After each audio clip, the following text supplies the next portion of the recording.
Army?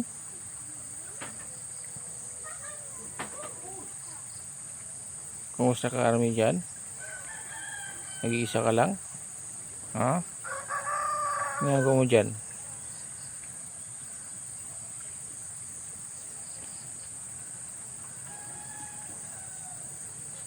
Mayroon saging dito mga lods. Mababa lang pero may bunga na. Ayan.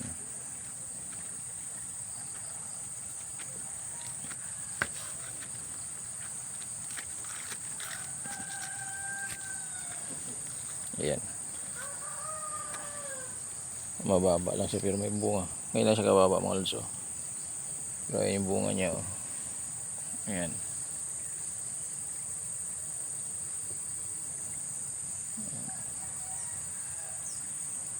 Ito yung lupa mga lods.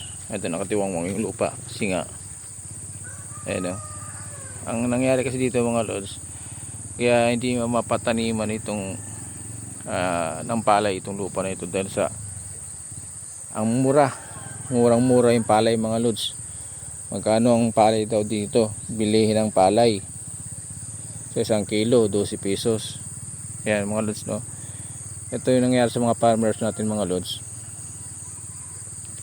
Nagpapakahirap pagbungkal ng lupa para makapagtanim ng palay.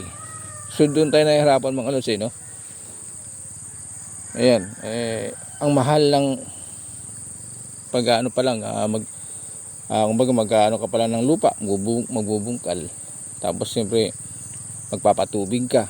So maraming proseso mga lods bago tayo makapagtanim ng palay. Ang nangyari nga mga lods, no, pag nandiyan na yung palay ay napakamura bilhin sa mga farmers natin. Pero pagdating sa bigas, ginto mga lods, di ba? Yun ang pagkaibahan mga lods Kaya walang sumusuporta sa ating mga farmers para masupplyan tayo ng bigas mga lods. Kasi nga ganun ang naging palakad sa ating sistema.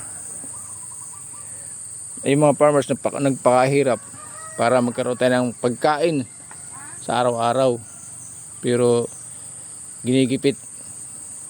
Ayan. Sino magtatanim mga lods ng palay kung ganyan ang maging sistema natin? Pagdating sa bigas, napakamahal, ginto.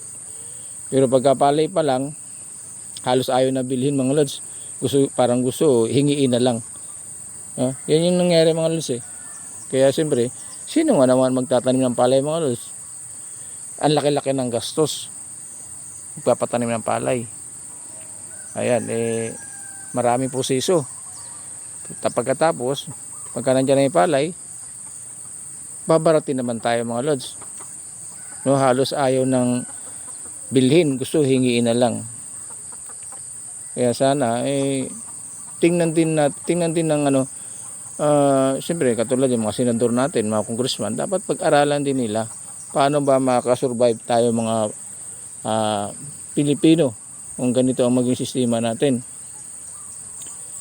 Ayan, kasi may nakausap ako mga lods ganun ang naging sistema. Kaya nga ito, katulad nito, nakatiwangwang yung lupa dahil nga siyempre hindi sila makakilos kasi nga unang-una ang mahal ng abono pa lang mga lods, no. Tapos magpapaano ka dito, yung pagbubungkal ng lupa, di ba? Kung wala kang kalabaw mga lods, mga di makinang gagamitin mo. Siyempre katulad niya, mahal ng gasolina. Pero hindi man lang nila naisip, no? Kasi yung pagkain mga lods, no, araw-araw inaano natin yung pagkain.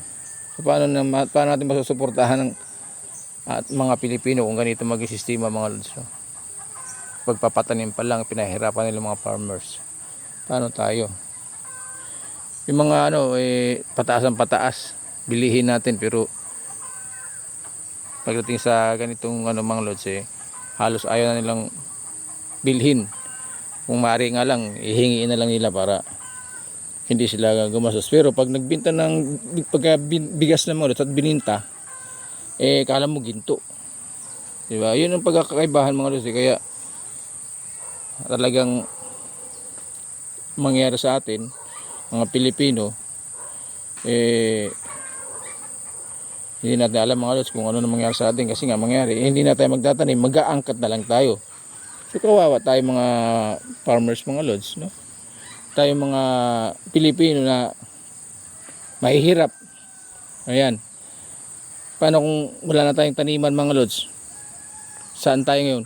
Kung wala tayong maaangkat mga lods na bigas sa ibang bansa, siyempre tatagain na naman tayo yan. Di kawawa tayo mga lods na yung sahod natin kakapirasos, kakapiranggot lang.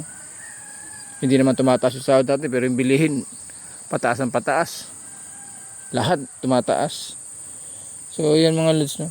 Sana bigyan din pansin ng ating gobyerno itong ating mga farmers, ng mga senador, mga congressman, sana pag-usapan din nila itong mga bagay na ganito. So, hindi lang puro politika, hindi lang puro pansarili mga lods, so, hindi lang bulsang nila ang napupuno. Dapat isipin din nila katayuan ng mga Pilipino na tayo mahirap. Kasi kaya nga nandiyan sila mga lods dahil sila nagiging ano natin sila naging busis natin mga lods para sa ating mamayan. Kung hindi sila magsasalita para sa atin, para ano pa, binuto natin sila mga lods, no? Wala na silang ano dyan sa posisyon ng gobyerno. Dapat umalis na lang sila mga lods kung wala naman pala silang pakinabang para sa ating taong bayan. O yan mga lods, pansamantala. Bye bye mga lods, thank you very much.